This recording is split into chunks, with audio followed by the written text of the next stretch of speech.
llega el momento esperado por todos ustedes para hablar de cine.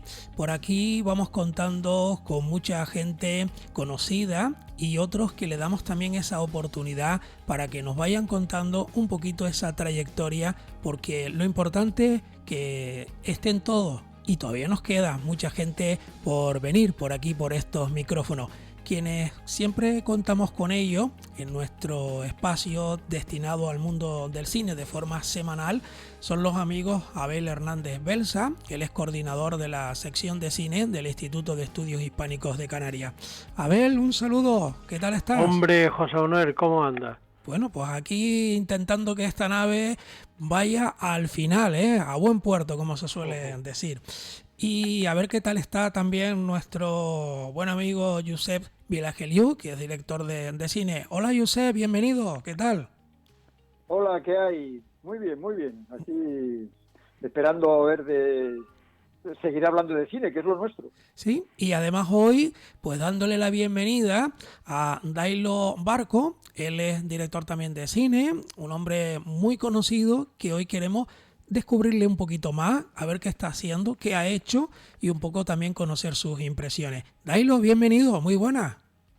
Hola, muy buenas, encantado de saludarles a todos. Bueno, pues Abel y Josep, hoy tenemos a Dailo. Josep es una persona importante dentro de este mundo del cine, ¿no? Bueno, o sea, sí, Dailo en realidad está metido en muchos fregados en relación al cine y por lo tanto tiene muchas cosas que pueda explicarnos, ¿no? Y no solamente del cine, sino de muchas cosas, ¿no? Pero sobre todo, aparte de las películas, que tampoco son muchas, ¿no? Pero son todas ellas muy interesantes, pues también es una persona muy también sensible e interesada por el tema de la conservación de los materiales fílmicos. La semana pasada tuvimos aquí a María Calimano y estuvimos hablando precisamente de ese, yo creo que en ese momento casi es un problema, y cómo pues varios cabildos como el de Lanzarote, con el cual Dailo ha estado en contacto para la restauración y la búsqueda de materiales y tal, en ese sentido, y bueno, el cabildo también de Gran Canaria, que también empieza a tener en materiales colocados en YouTube o en la nube, en el cual nosotros podemos tener acceder, y en cambio la Filmoteca Canaria, pues yo creo que todavía es una asignatura pendiente, ¿no, Dailo? Sí, bueno, me parece fundamental que se pueda comenzar por digamos, por el final, el destino que suelen tener las películas, que son las filmotecas, ¿no? Las cinetecas, los espacios de conservación de lo que podemos llamar patrimonio fílmico, y que cada vez, pues creo que van encontrando su razón de ser en la red, ¿no? En internet. Bueno, pues hay un canal de YouTube de Filmoteca que, bueno, pues también estoy colaborando con María para darle un poco de visibilidad a gran parte de esos fondos, y que puedan estar de disposición bueno, del público general y también de los creadores, porque creo que esa segunda mirada de esos materiales y darle otra vida, ¿no?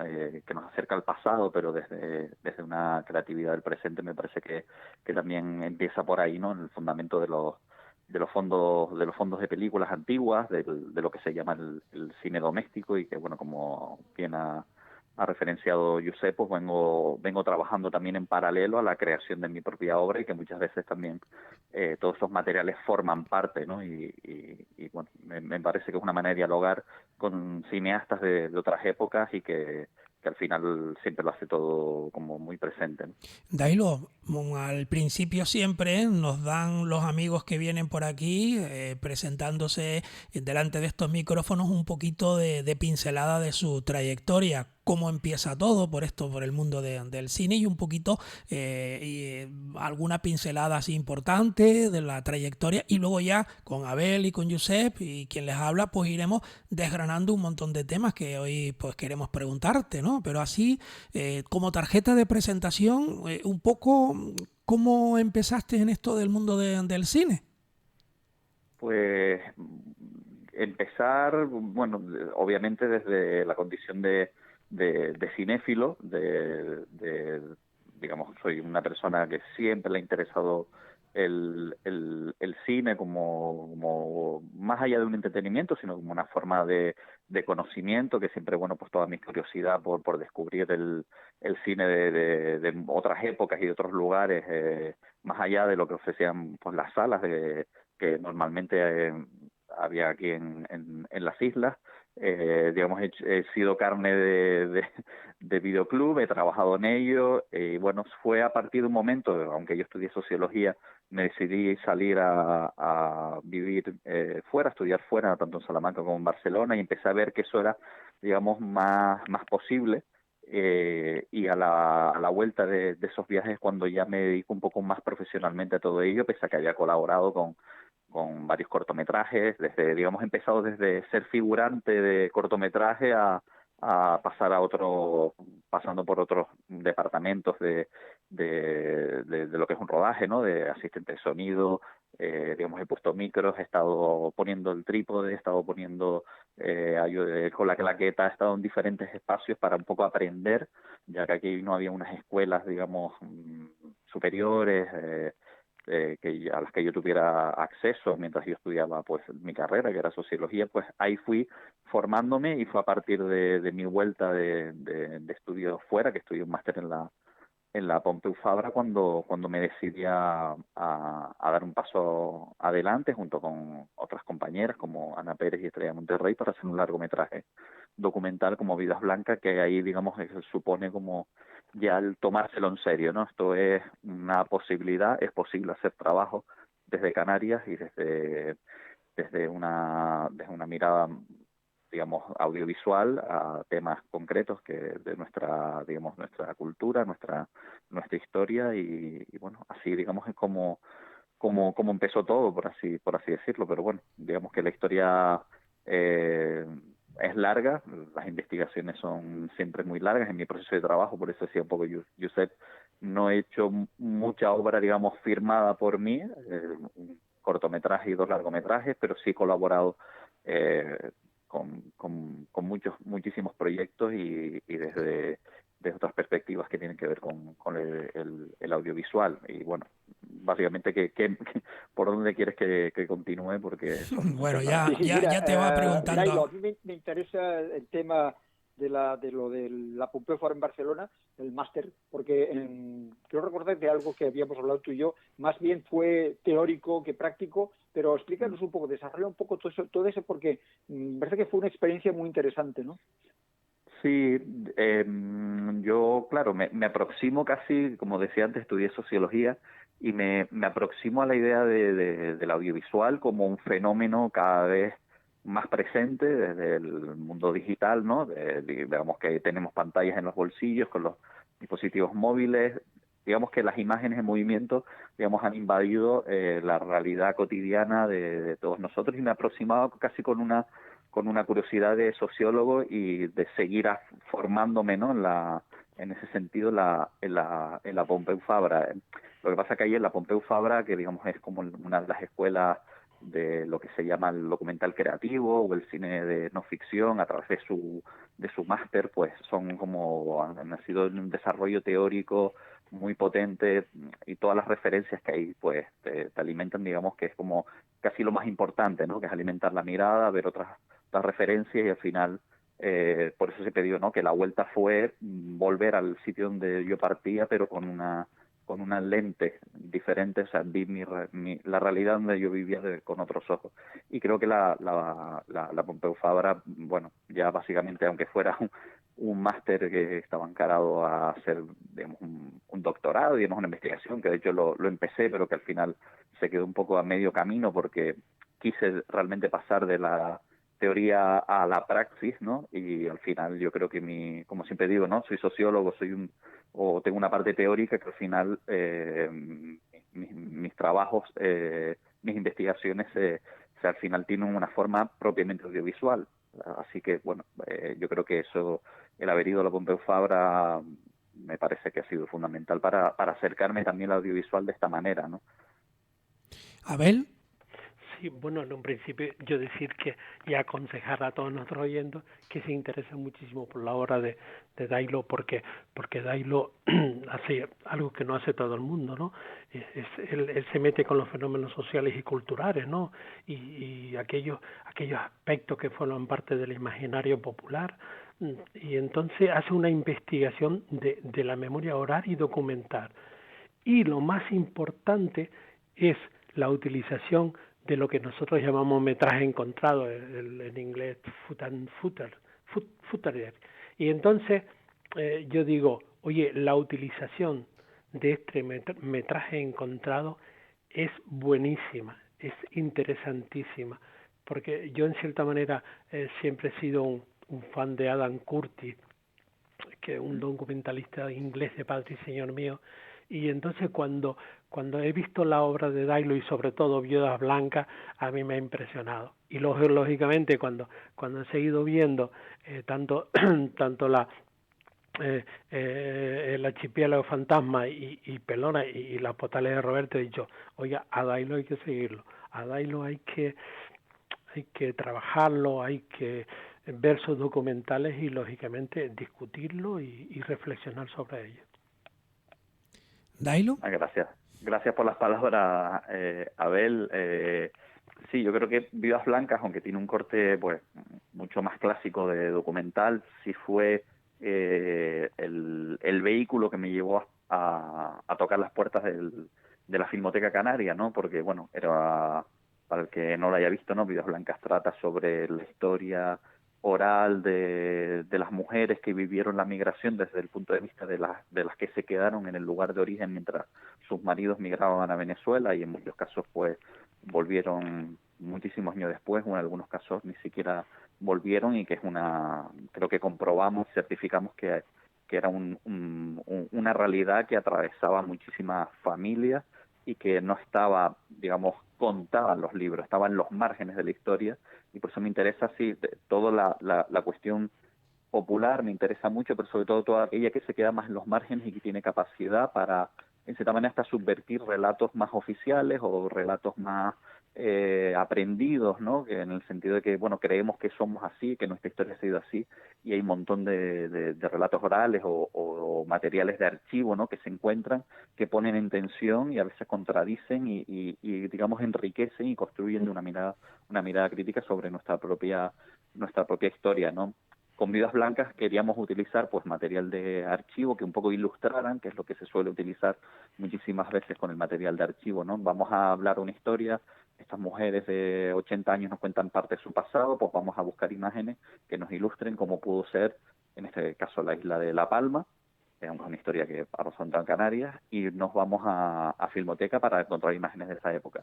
Claro, me encuentro con la riqueza de los materiales en concreto de un fondo, ¿no? Que es el fondo ¿Y es en Blaubert blanco y Rodríguez negro Castillo. esas imágenes o eran ya en color, Hay Dailo? de todo, hay Hay de todo. en blanco y negro y hay en color. Hay algunas que son de los principios de los años 50 y hay otras de los años 70. Para ese documental también utilicé imágenes de Rafael Gil, que son, bueno, documentales que son pues muy conocidos para aquello que nos interesa la historia del cine en Canarias, ¿no? De Canarias, Islas orientales y Canarias, Islas Occidentales, de los años 40, también utilicé esos materiales, pero me interesé sobre todo por ese fondo, ¿no? Que es Blaubert Rodríguez Castillo, que ya me llamó mucho la atención, ese apellido holandés con ese apellido, digamos, hispano, ¿no? Y bueno, a partir de ahí pues inició una investigación que me lleva a la figura de Roberto Rodríguez, a la generación, ¿no? de los cine amateur, ¿no? O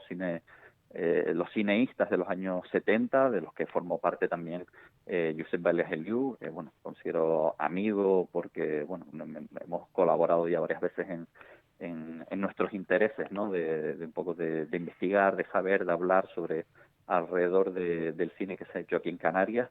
Y obviamente la Filmoteca Canaria también fue ese depósito en el cual encontré el ladrón de los guantes blancos, que es el primer largometraje de la historia del cine en Canarias, del año 1926, y que, bueno, todo un hito recordado por algunos, pero yo creo que debería ser un hito para toda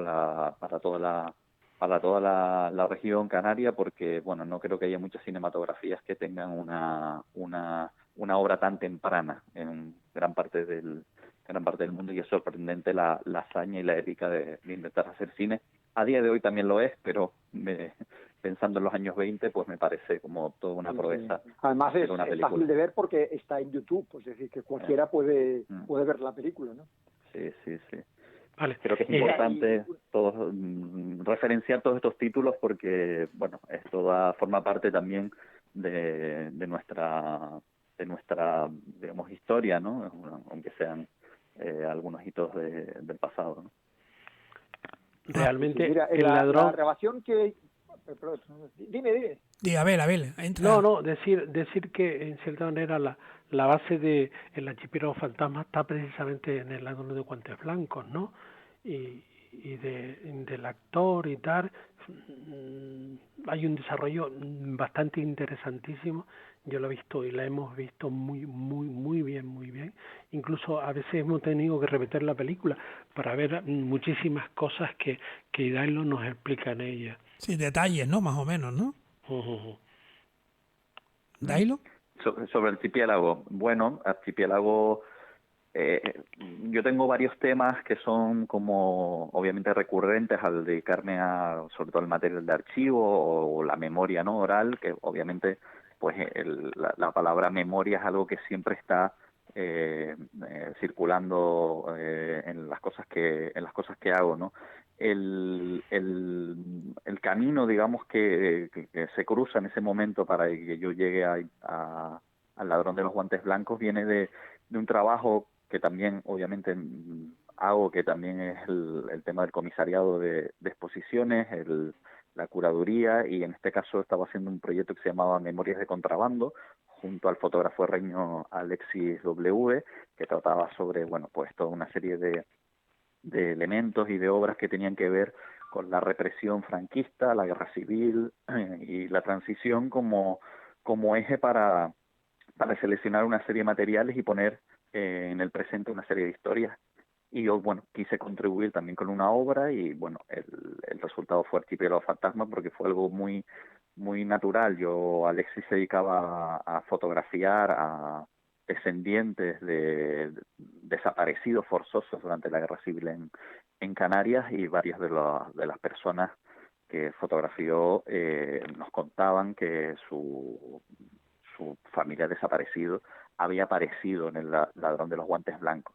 Entonces, esa desaparición y esa aparición a través del cine, ¿no?, me parecía algo que quería resaltar, ¿no? Y bueno, busqué en esa película, intenté identificar a los personajes, ¿no?, que estuvieran ahí. Sobre todo había uno que es Guetón Rodríguez, que es uno de los, no es protagonista, pero está dentro del elenco principal, por así decirlo, y cogí la historia que le ocurre en la película. Curiosamente hay un juego de espejos con cierta represión y falsa culpabilidad que se le atribuye dentro del argumento de la película, que es una película de ladrones, ¿no?, y de policías y ladrones, un folletín pues con tintes muy divertidos y muy de entretenimiento, pero realmente me permitía, a través de lo que le pasaba a Guetón en esa película, contar otra historia, ¿no? Hacer un falso documental sobre hechos verdaderos, pero utilizando toda la potencia de lo falso que tiene el cine, ¿no? Esos fantasmas a los que hace alusión el título. Que es la magia, ¿no? Que es la magia del cine. Exactamente, claro. El cine decía, creo que era André Bazin, que es un teórico fundador de Cahiers du Cinema, ¿no?, la revista tan importante para todos los nuevos cines, en concreto la Nouvelle Vague, ¿no? André Bazin decía que el cine era como el arte funerario por excelencia, ¿no?, porque captaba la muerte en pleno proceso de trabajo por el hecho de que es un arte sobre el tiempo, ¿no? Y creo que y tenía toda la razón, y creo que también es todo lo contrario, ¿no? Capta la vida en pleno proceso, ¿no? En imágenes, obviamente se desdobla, se convierte en una especie de fantasma, y por eso lo que permitía que esa magia de que podíamos ver a Guetón caminando, moviéndose, ver su físico, un cuerpo que a día de hoy, en 2021, no ha sido encontrado, posiblemente nunca haya sido encontrado, porque los desaparecidos durante la Guerra Civil eran lanzados al mar. pero Guetón siempre estará en El ladrón de los guantes blancos, huyendo, intentando escaparse, y creo que esa potencia de ver un cuerpo desaparecido, aunque sea a partir de un artefacto de ficción como es el cine, me parecía que tenía una potencia para traer al presente una historia, y así lo ha sido, ¿no? Un cortometraje que pues ha sido ya bueno visto en bastantes festivales, bueno, hasta, o sea, ha sido emitido en la televisión canaria, y creo que ha tenido un recorrido que era el que quería que tuviera, y traer todas estas historias obviamente al presente con la mirada que me permiten todos esos materiales que han hecho otros, ¿no? Josep. Bueno, ¿no? Y con todo esto llegamos un poco también a las postales de Roberto, que has dicho un poco cómo llegó a través de ese fondo que tú encontraste investigando dentro de la Filmoteca Canaria, y que incluso ese encuentro lo relatas, ¿no? Lo pones en pie o lo escenificas en el propio largometraje de las postales de Roberto, ¿no? Y cuento un poco, pues, bueno, yo me lo sé, pero bueno, cuento un poco el tema, el por qué se llaman las postales de Roberto. Claro, las postales es algo que un poco leyendo, viendo, acercándome a la figura de uno de los autores de ese fondo, ¿no? En este caso Roberto Rodríguez, un acuarelista, fotógrafo y cineasta amateur, ¿no? Palmero, pero bueno, vivió gran parte de su vida, gran parte en Tenerife, a pesar de una persona que viajó muchísimo, ¿no? Alguien que también trabajó durante muchos años en Iberia. Su profesión, digamos, era trabajar vinculado al turismo.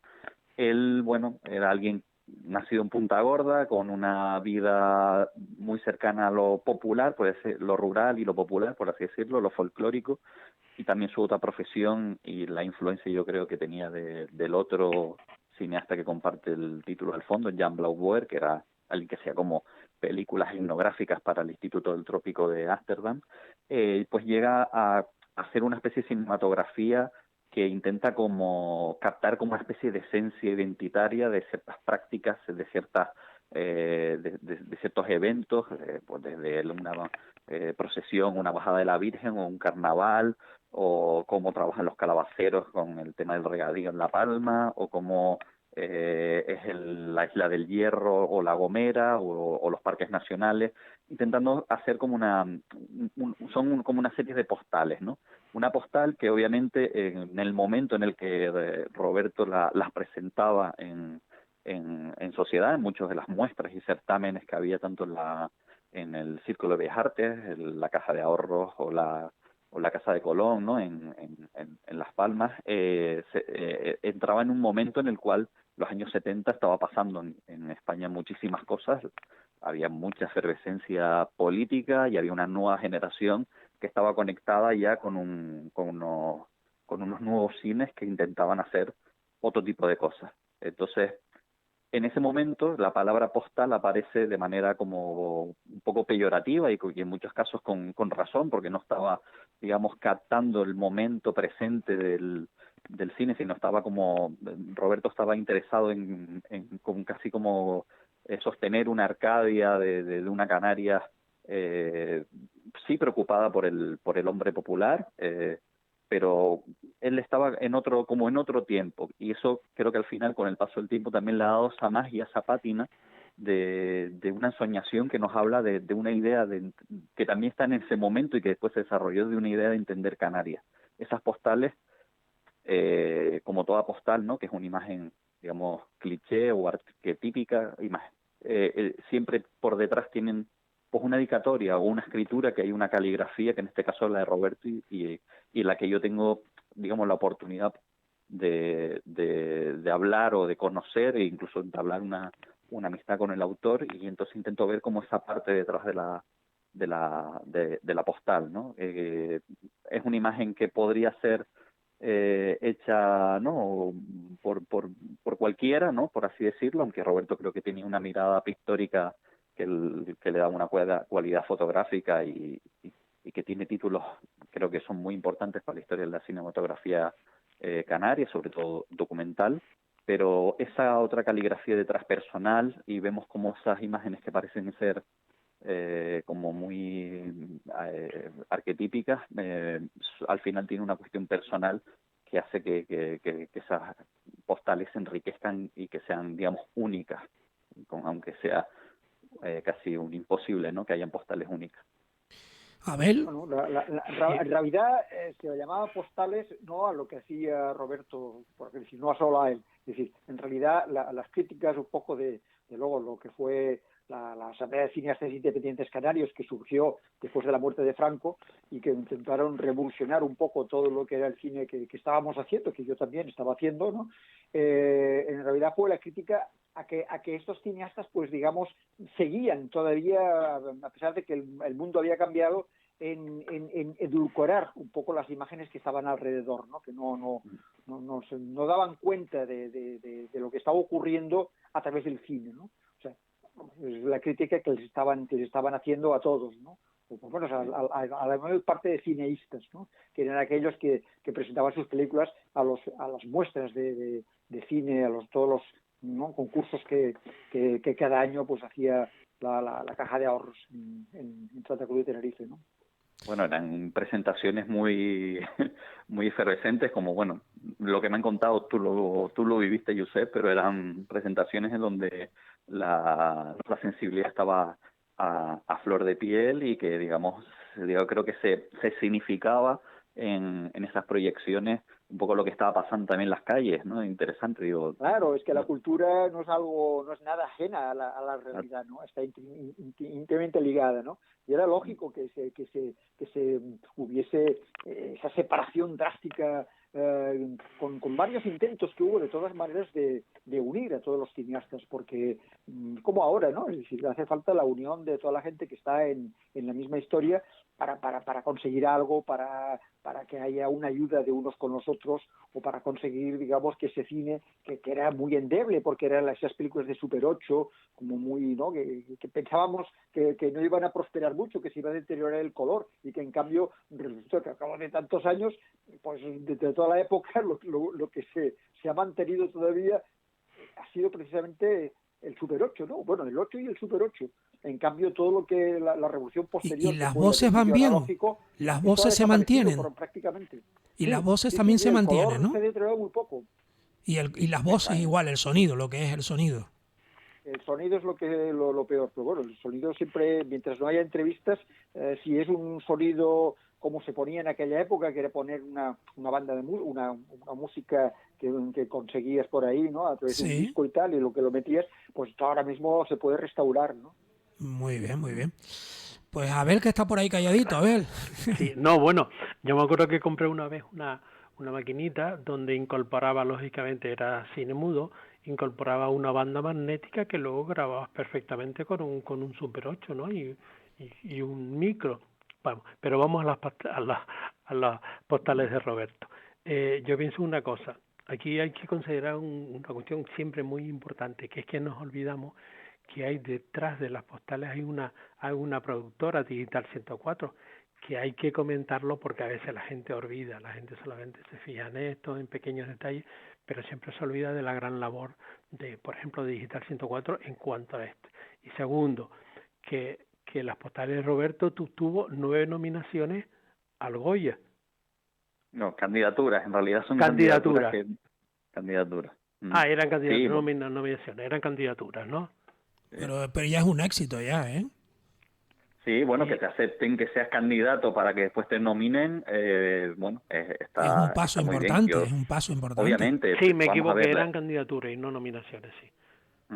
La película de las postales, digamos, para mí es un salto de hacer un documental como Vidas Blancas con todo el trabajo que hay detrás, o toda la investigación que hay con el trabajo con Archivero Fantasma, con otros trabajos que he hecho, pero las postales de Roberto sí suponía un riesgo mayor y quería que el proyecto tuviera una entidad que creo que sin una productora como Digital 104, amigos de muchísimos años de que estábamos en la universidad, en el aula de cine de la Universidad de La Laguna, ¿no? Fue fundamental para lanzar el proyecto adelante, para búsqueda de financiación, para digamos organizar todo un rodaje en el cual yo estaba obviamente muy muy vinculado, porque bueno, yo finalmente casi como que el proyecto que quería hacer sobre Roberto al final fue también una historia sobre Roberto y yo, ¿no? Una historia de dos generaciones de cineastas que comparten, ¿no? Una pasión por el cine y que al final es un diálogo, pues esa cercanía con el proyecto estando delante y detrás de la cámara, pues, no hubiera sido posible sin una productora detrás como Digital 104 y eso siempre está presente y bueno, han conseguido que estén plataformas digitales como Filmin, vamos, creo que es la plataforma de referencia ahora mismo para visionar cine y contenidos audiovisuales y bueno, ahí está y bueno, sigue Yo encontrando la vi nuevos en públicos. Filmin, ¿Eh? Y Dailo, que yo la vi en Filmin, porque no me daba, o sea, no buscaba la programación de la televisión canaria y yo la vi en Filmin, ¿no? Estoy suscrito a Filmin, que es donde hay que ver las cosas nuevas, novedosas, y que es una plataforma extraordinaria. Yo la vi ahí. Y entonces yo le recomiendo a la gente, o sea, si no la puede ver en la televisión, porque se meta en Filmin, no vale sino 2 y pico la película, y la puedan ver porque es una película de obligado visualización, de obligada visualización. Es interesantísima, hay que verla y en fin, hay que mamarlo un poquitito para ver el trabajo de Dailo. Sí, bueno, y al final tenía, ¿no? Hubo un acto en el Círculo de Bellas Artes en el cual, porque era el sitio donde realmente se estrenaban las películas de Roberto, ¿no? Entonces, ¿verdad, Dailo, tú intentaste hacer un acto homenaje con Roberto, con el estreno de su propia película, pero lamentablemente Roberto Rodríguez pues falleció prácticamente unos meses antes de ese final que tú querías rodarlo con él, ¿no? Claro, yo tenía una película proyectada en la cabeza bueno, la película básicamente es toda una proyección en la que pues a Roberto le muestro películas que él había filmado, Jan Blauboer y que un poco contaban su historia, no solo la suya, sino también la de Canarias, ¿no? Y todo esto que estábamos hablando antes, ¿no? Del turismo y demás, pero claro, él está presente porque es la persona que mira, las imágenes son por una parte, ¿no? Una ventana hacia afuera, pero también una ventana hacia adentro de las personas que han grabado esas imágenes. Y esa proyección, digamos que es de estar con Roberto visualizando su propio material, pues quería que fuera desembocando en unas imágenes que iban hacia una proyección pública y llevar los pasos, ¿no? Y que ya la memoria no fuera una cosa sola de un recuerdo, sino que se significara, ¿no? Y ir a ese círculo de bellas artes donde presentó sus películas, donde compañeros de generación presentaron las suyas y digamos que el paso del tiempo pues ponerlo ahí en el lugar, ¿no? Y que Roberto estuviera en esa proyección como modo homenaje en el que colaboró la Filmoteca Canaria, pero no llegó, ni siquiera en 2 meses, fueron ni menos de un mes, pues Roberto falleció. Yo ya lo conocí pues bastante enfermo, digamos en la prórroga de su vida, pero por otro lado hay que agradecido de haber podido llegar, digamos, a tiempo para conocerlo y pasar de esa forma de piel que es al final el celuloide, ¿no? La película etimológicamente significa diminutivo de piel, ¿no? Una película, pasar a la piel de la persona y bueno, como siempre he dicho, pues tengo un amigo en el cine y ahí estará también para siempre Roberto en las postales de Roberto. Y ese momento era muy importante para mí porque era salir que las películas salieran de ese espacio cerrado, hacerlas visibles para un público de hoy en ese espacio y ver qué había pasado en el tiempo, ¿no? Y me pareció muy importante.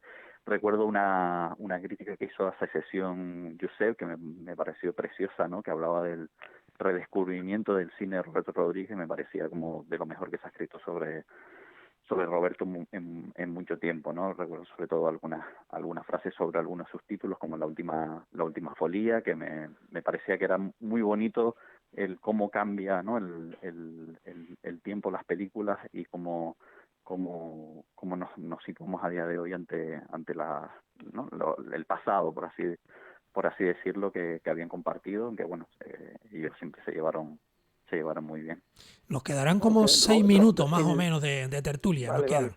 No, un poco destacar que en realidad la visión, y yo creo que por eso Roberto Rodríguez ahora mismo pues es muy importante, es una de sus películas, quizás sean lo más interesante de esos años 70, y es porque él tenía una cierta conciencia de final de los tiempos. Es decir, él filmaba, por ejemplo, hay un título muy específico que es El último molino, ¿no? Y no solamente es el último molino, él iba a filmar las cosas sabiendo que aquellas cosas ya no iba a durar mucho, que esto ya pertenecían al pasado justo en el momento en que él las estaba rodando, ¿no? Entonces, esta sensación de recuperación que él hacía, no visibilizar, sino de fijar la intensidad del presente en su cine, es lo que a mí me parece que Dailo ha recogido precisamente en su largometraje, ¿no?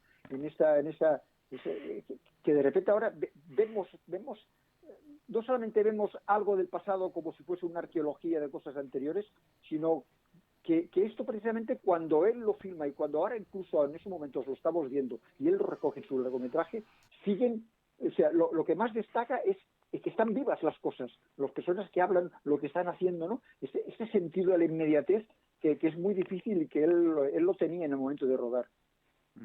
Como Sí, que un poco la intención. inmortalizaba esos lugares, más o menos.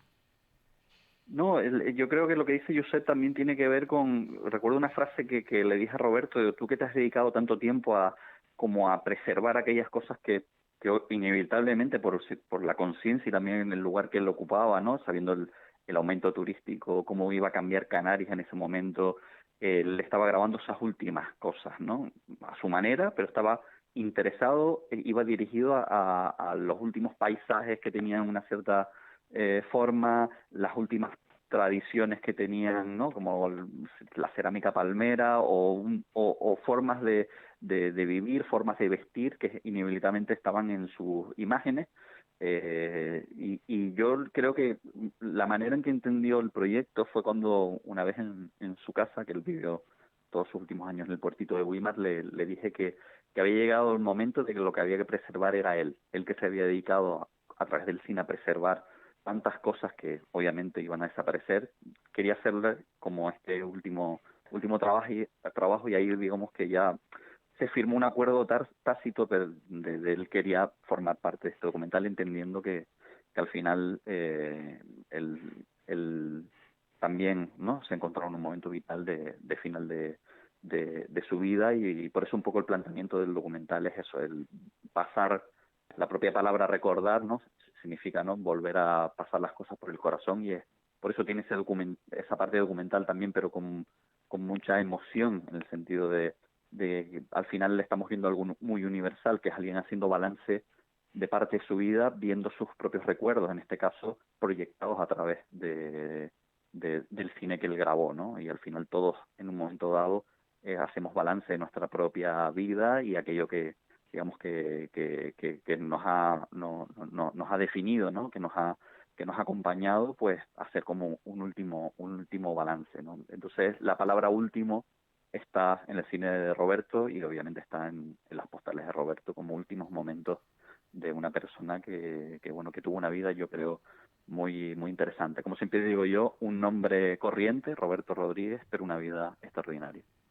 Vamos a ir Dailo, concluyendo con Abel, a sí, ver. Dailo, he leído que está desarrollando un proyecto en Lanzarote sobre la pandemia, una serie de entrevistas a gente para hacer un documental sobre la pandemia a través de todos estos personajes. ¿Eso está en funcionamiento o no? Sé que lo leí en un periódico de Lanzarote, pero no sé si sigue adelante o está ahí o... Sí, está rodado ya. Yo llevo varios años, hay veces que parece como que voy yendo por islas, ¿no? En La Palma tuve, a través de Vidas Blancas y las postales, tuve como bastante fijación con la isla de La Palma, y llevo ya varios años con una temporada más vinculado a Lanzarote, quizás no tanto con la realización de algún proyecto, ¿no?, audiovisual hasta ahora, ¿no?, que es este que menciona, porque, bueno, a través de ser partícipe con mis trabajos, tanto Archivo de los Fantasmas como las postales de Roberto, estuvieron siendo proyectadas alrededor de la muestra de de cine de Lanzarote, que me parece uno de los festivales, que es una de las cuestiones importantes, los festivales en Canarias como ventana para ver otro cine y como punto de encuentro entre personas o cineastas y programadores y para pensar el cine desde aquí. La muestra Cine de Lanzarote me ha contactado para llevar a cabo una sección que ellos han titulado Destiladera, que es justamente de recopilar, generar un archivo de imágenes no institucionales de la isla de Lanzarote para generar un archivo, y al final se hacen unas sesiones que forman parte de un festival que coge películas, digamos, con un amplio espectro internacional, pero hay una sección que trata sobre las propias imágenes de la isla grabadas por las propias personas de la isla o personas que han pasado o han vivido por la isla. Entonces, esa idea de generar el archivo me ha llevado también a que el año pasado, que no se pudo, por todo lo que todos sabemos, celebrar el proyecto tal como se tenía pensado, que se ha desarrollado yendo a todos los municipios de Lanzarote, haciendo una proyección pública, teniendo encuentros a través de un pequeño picoteo y un vino, pues al final la memoria fluye, encontramos hallazgos de nuevos materiales de archivo y demás. A través de todo eso, pues al final pues se genera una memoria colectiva y se genera un proyecto pues muy muy vivo. El año pasado no se pudo realizar, pero quisimos darle una vuelta y no solo traer un archivo del pasado al presente, sino generar un archivo del presente que está pasando ahora con idea de llevarlo al futuro, en el sentido de vamos a grabar una serie de entrevistas sobre lo que está pasando ahora mismo en todo esto que nos está pasando de una pandemia sanitaria de esta magnitud que afecta no solo a los sanitarios sino a todos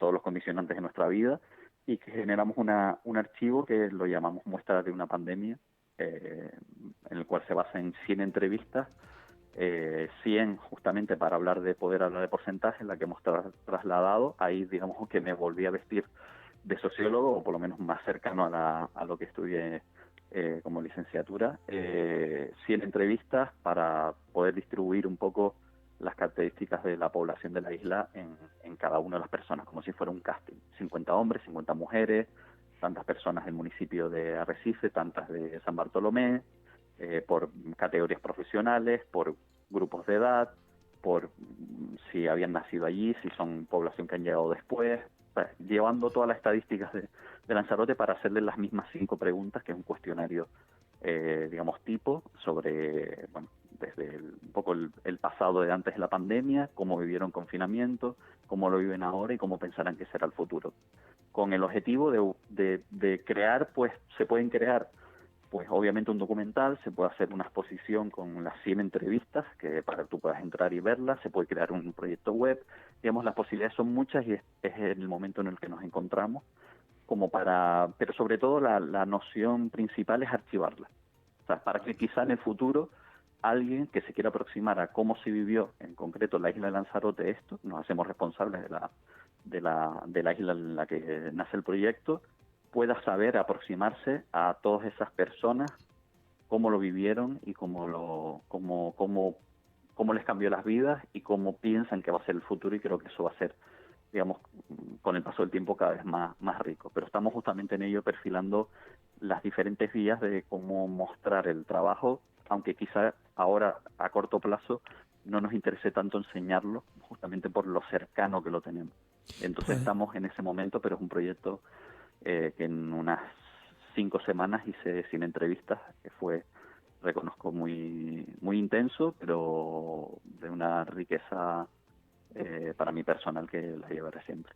Pues se nos Me acabó, interesa mucho se nos acabó el tema. El archivo del presente, ¿no? Porque normalmente hacemos las cosas, pero no tenemos demasiado una conciencia de que ese presente va a ser muy interesante e imprescindible dentro de a lo mejor de 40 o 50 años. Esto es una cosa que cuando lo vives ese presente, pero sin tener conciencia del presente, ¿no? Pues se nos ha agotado ya el tiempo, se nos ha ido volando como siempre, pero tendremos otra oportunidad de seguir conversando con Dailo Barco. Así que, Dailo, muchas gracias por participar con nosotros y nada, esperando que pronto puedas estar otra vez con nosotros y nos sigas contando más noticias, que ha sido muy interesante la tertulia del día de hoy con tu presencia, ¿eh? Muchísimas gracias. Bueno, espero que haya sido interesante. Gracias por dar la oportunidad de dar a conocer el trabajo que venimos haciendo, no solo yo, sino muchísimas personas que pasan por vosotros para seguir hablando, ¿no? De cosas alrededor del cine, ¿no? Y todo, bueno, pues con Abel, con Josep, pues todo mucho más fácil e interesante. Pues a ver, nos despedimos. Oye, un abrazo para todos. Ya nos vemos. Abel Hernández Berza, coordinador de la sección de cine del Instituto de Estudios Hispánicos de Canarias. Josep Vilageliu, como director de cine, nos despedimos también y dándote las gracias como siempre. Pues nada, hasta la próxima semana, que seguiremos hablando de cine canario. Abel, Josep, un abrazo a todos. Un abrazo, y Dailo Barco, otro abrazo también para ti. Mucha suerte. Muchas gracias, abrazos a todos.